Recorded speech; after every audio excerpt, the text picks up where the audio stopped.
এক ছেলে এক মাংসের ফ্যাক্টরিতে কাজ করত। একদিন সেই ছেলেটি ফ্যাক্টরি ছুটি হওয়ার কয়েক মিনিট আগে মাংসগুলোকে রাখার জন্য হিমাগারে প্রবেশ করলো। এমন সময় দুর্ভাগ্যবশত হঠাৎ করে হিমাগারের গেট বাহির থেকে লক হয়ে গেল। তখন সেই ছেলেটি অনেক চিৎকার চেঁচামেচি করলো, কিন্তু কোনো লাভ হলো না, কারণ ততক্ষণে ফ্যাক্টরির সমস্ত লোকেরা কাজ শেষ করে বেরিয়ে গেছে। এদিকে হিমাগারের প্রচন্ড ঠান্ডার কারণে সেই ছেলেটির শরীর জমে যেতে আরম্ভ করলো। ছেলেটি তখন ভেবেই নিল যে আজই তার জীবনের শেষ দিন। কিন্তু এমন সময় অপ্রত্যাশিতভাবে সেই হিমাগারের দরজা খুলে একজন সিকিউরিটি গার্ড তাকে উদ্ধার করলো। তখন সেই ছেলেটি আশ্চর্য হয়ে সিকিউরিটি গার্ডকে জিজ্ঞেস করলো, চাচা, এই অসময়ে আপনার তো এখানে আসার কথা না, তাহলে আপনি কিভাবে এখানে আসলেন? তখন সেই সিকিউরিটি গার্ড বলল, বাবা শোনো, আমি এই ফ্যাক্টরিতে 20 বছর যাবত চাকরি করি, কিন্তু তোমার মতো একজন মানুষও আমি পাইনি। তুমি প্রত্যেকদিন ফ্যাক্টরিতে ঢোকার সময় আমাকে একটা সালাম দাও, আবার বের হওয়ার সময় আর একটা সালাম দিয়ে বের হও। আজ সকালবেলা ঢোকার সময় তুমি সালাম দিয়েছো,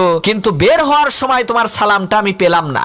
এই রকম তো কখনো হয় না। তাই আমি চিন্তা করলাম নিশ্চিত তুমি এই ফ্যাক্টরির ভেতরেই আছো। তাই আমি তোমাকে খোঁজা আরম্ভ করলাম। খুঁজতে খুঁজতে এসে দেখি তুমি এইখানে আছো।